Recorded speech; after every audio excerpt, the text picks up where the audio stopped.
Hollywood, Bollywood, politics, glamour, fashion, education, lifestyle. Only on Desire News. वास्तविकता वही जो हमने कही।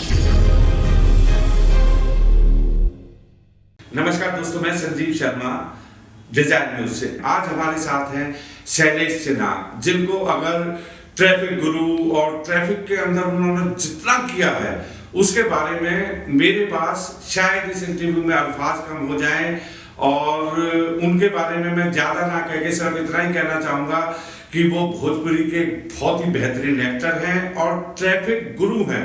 तो आज हम उनसे फिल्मों की बजाय आज हम उनसे जानना चाहेंगे कि ट्रैफिक एक इतना बड़ा मुद्दा है हमारे देश के लिए, जिसके बारे में हम उन्हीं की जुबानी सुनेंगे।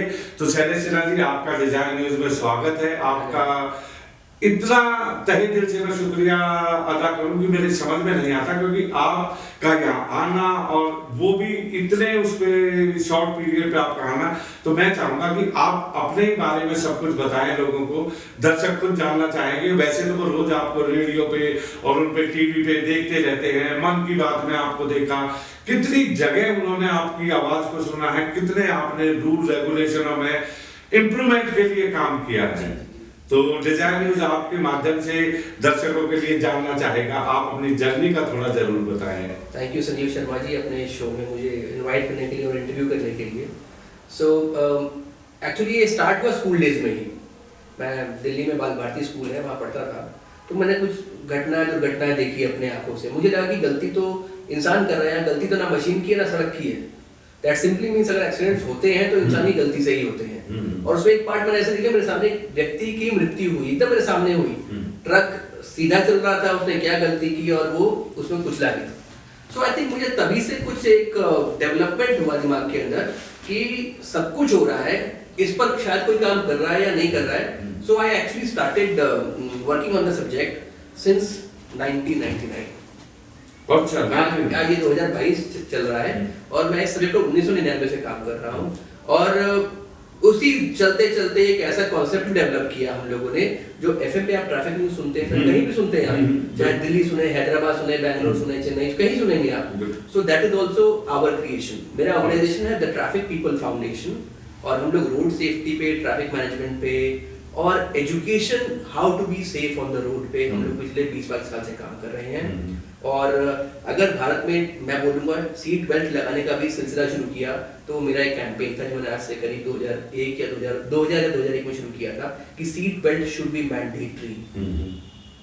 कि यू नो, क्योंकि आपको याद होगा जब एक गाड़ी आती थी, उसमें स्टैंडर्ड मॉडल आता था, डिलक्स आता था। जो डिलक्स में उसमें सीट बेल्ट होती थी, स्टैंडर्ड में सीट बेल्ट नहीं होती थी। तो मैंने बोला यार, जीवन तो सबका वो है ना, इंपॉर्टेंट है। स्टैंडर्ड जो खरीदेगा उसको सीट बेल्ट क्यों नहीं मिलनी चाहिए, उसको सीट बेल्ट मिलनी चाहिए ना। So that was the thing, you know. ये ऐसे बहुत सारे काम किए हम लोगों ने। अगर मेरा जीवन 80 साल का है, मतलब मैं ही बोल रहा हूँ हालांकि आपके इंटरव्यू में, तो अगर मेरा जीवन 80 साल का है तो लगभग 13 से 14 साल में सड़क पर बिताऊंगा। जैसे बोलते हैं ना, हम 7 साल नहाते हैं, 11 साल सोते हैं, 4 साल खाना खाते हैं, वैसे ही हम 13-14 साल सड़क पर बिताएंगे। हमें हर चीज की इंफॉर्मेशन दी जाती है, नॉलेज दी जाती है कि चम्मच कैसे पकड़ना है, कपड़े कैसे पहनने हैं, चलना कैसे है, बात कैसे करनी है। बट गाड़ी चलाना हमें कोई नहीं सिखाता। हमारे घरों में आज भी बच्चा हिट एंड ट्रायल में गाड़ी सीखता है। और आपको पता है, गाड़ी एक प्रकार का हथियार है। अगर इसका सही से इस्तेमाल नहीं किया जाए तो किसी की भी जान ले लेता है और आपके लिए भी खतरनाक है। हमें 2 चीज के लिए लाइसेंस लेना पड़ता है। या तो अगर आप बंदूक रख रहे हैं अपने पास, उसके लाइसेंस क्यों? क्योंकि डेंजरस है। और दूसरी, गाड़ी चलाने के लिए क्यों? क्योंकि वो भी डेंजरस है। ये हमारे भारत में या समाज के लोगों को समझना और जानना बहुत जरूरी है कि गाड़ी एक प्रकार का हथियार है। ये मेरा बहुत फेमस कोट है, तो इसलिए यहाँ भी बोल रहा हूँ, a vehicle is like a weapon if not used right. It can kill you and it has the ability to kill anybody. So be cautious on the road while you are on the steering और scooter. और हम लोग बोलते हैं helmet, बहुत सारी चीजें हैं। हेलमेट को भी हम लाइटली लेते हैं। हेलमेट का लाइटली कभी नहीं लेना चाहिए, लेकिन हम लोग केवल हेलमेट से डरते हैं। लेकिन आपको पता है, अगर आप चप्पल पहन के गाड़ी चलाते हैं ना, वो भी चलान का विषय है। अच्छा, जब आप चप्पल पहन के गाड़ी चला रहे हैं तो ब्रेक भी कई बार आपकी चप्पल और पैरों में पंजे में फंस सकती है, आप ना लगा पाए।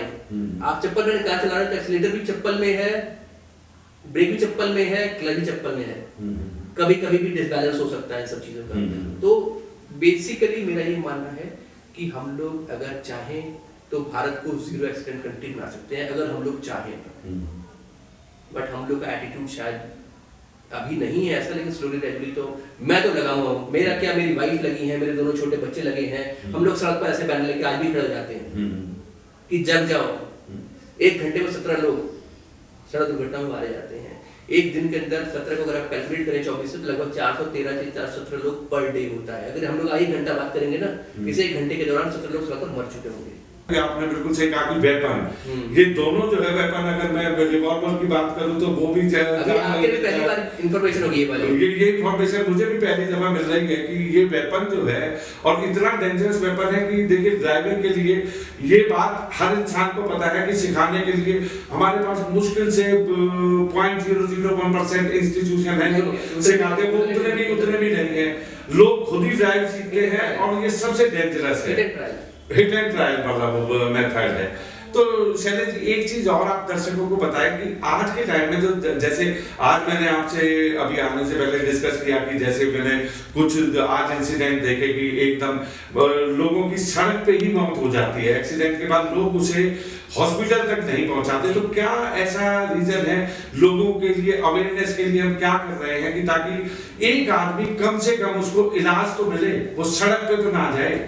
देखिए क्या होता है ना कि हमारे देश में एक कल्चर है that we are only concerned about ourselves. मैं, मेरा घर, मेरा बीवी, मेरा टीवी।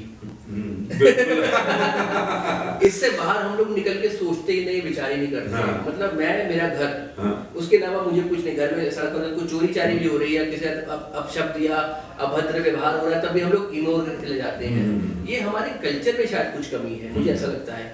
और एक्सीडेंट का तो ये हाल है कि अगर आपके सामने कोई एक्सीडेंट होता है और आपको लगता है कि आप कुछ कर सकते हैं, तो प्लीज मदद कीजिए। मैं तो रिक्वेस्ट करके बोलता हूँ, प्लीज मदद कीजिए, क्योंकि आप समझिए कि जो सड़क पर व्यक्ति पड़ा हुआ है उसके भी परिवार होगा, उसकी भी शायद माँ हो, बीबी हो, वो शायद अपने घर के लिए रोटी कमाने के लिए बाहर निकला और आज सड़क पर पड़ा हुआ है। तो आप कोशिश कीजिए, मतलब ये रिक्वेस्ट है। मैं कई लोगों को खुद अपनी गाड़ी में उठा के ले जाता हूँ, भगवान ना करे मुझे और लोग मिले ऐसे। मैं तो चाहता हूँ मुझे ऐसे लोग नहीं मिले सड़क के ऊपर, क्योंकि वो भी सेफ्टी का एक पार्ट है ना।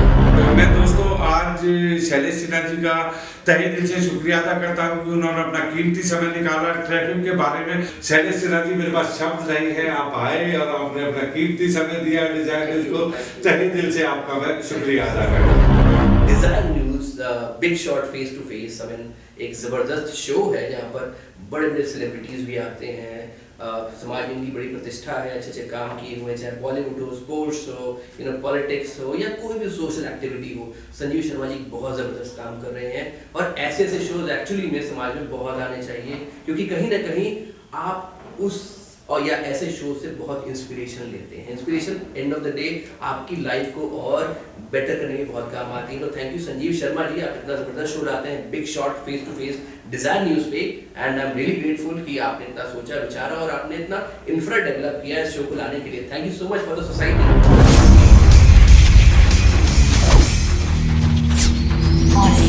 डिजायर न्यूज, वास्तविकता वही जो हमने कही।